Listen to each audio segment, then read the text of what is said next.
आने वाले विधानसभा चुनाव में उत्तर प्रदेश में कांग्रेस पार्टी 40% टिकट महिलाओं को देगी।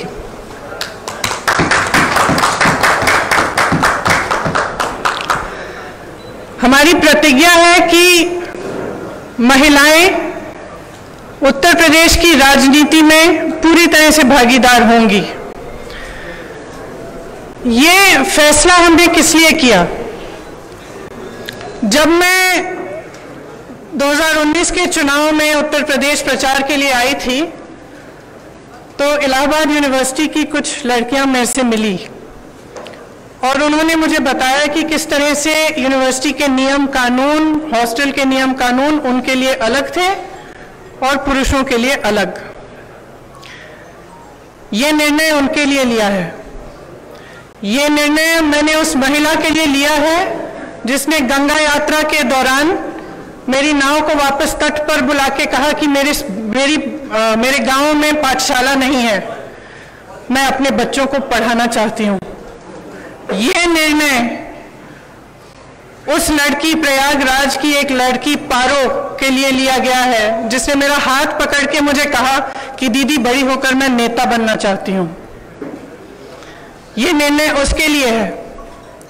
ये निर्णय चंदौली में जो शहीद एयरफोर्स के पायलट हैं उनकी बहन वैष्णवी के लिए है, जिसने मुझे कहा कि उनके भाई शहीद हो गए हैं लेकिन वो पायलट बनना चाहती है।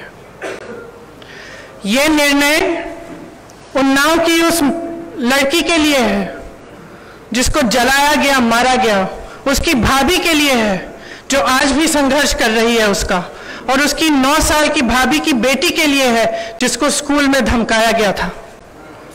यह निर्णय हाथरस की उस मां के लिए है जिसने मुझे गले लगाकर कहा कि उसको न्याय चाहिए, उसको न्याय नहीं मिल रहा है। यह निर्णय रमेश कश्यप की बेटी के लिए है, उसका नाम भी वैष्णवी है, जो बड़ी होकर डॉक्टर बनना चाहती है।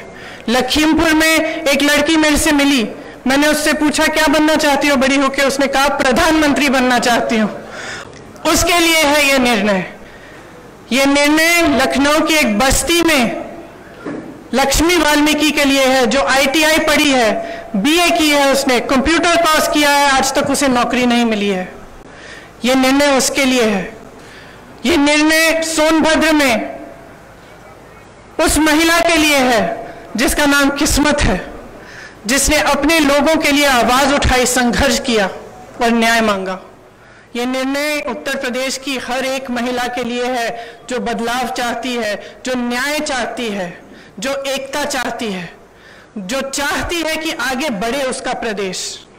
मैं आप सबसे कहना चाहती हूं, आप समाज सेविका हैं, आप अध्यापक हैं, आप एक नौजवान महिला हैं जो आप अपना भविष्य बनाना चाहती हैं, आप प्रेस में हैं। अगर आप बदलाव चाहती हैं तो इंतजार मत करिए। आपकी सुरक्षा कोई नहीं करने वाला।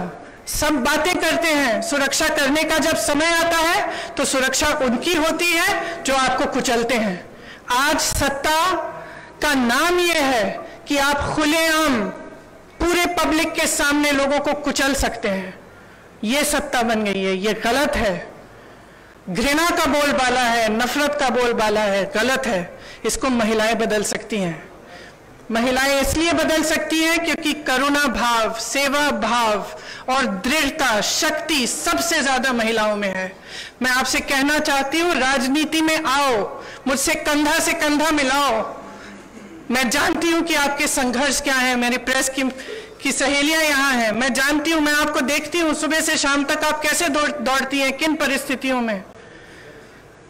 जब सीतापुर में बीच रात में अंधेरा था, मुझे घेर लिया पुलिसकर्मी ने, महिला पुलिसकर्मी थी, मुझे घेरा, मुझसे लड़ी, मैं भी भिड़ गई उनसे।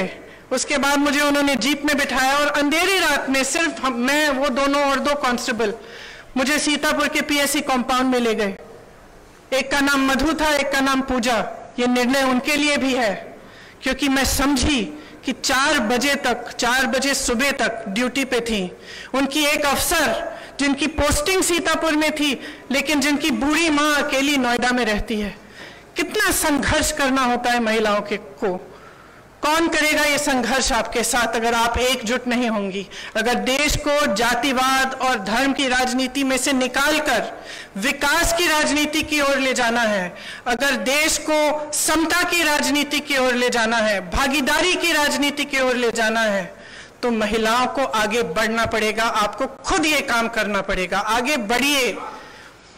मैं आग्रह करती हूं आपसे, हमने आवेदन पत्र मांगे हुए हैं हर विधानसभा के लिए। ये अगले महीने की 15 तारीख तक खुला रहेगा, खास तौर से मेरी बहनों के लिए। जो लड़ना चाहता है आओ, मेरे पास आओ, आपको मौका मिलेगा। हम इस देश की राजनीति, इस प्रदेश की राजनीति बदलेंगे। धन्यवाद।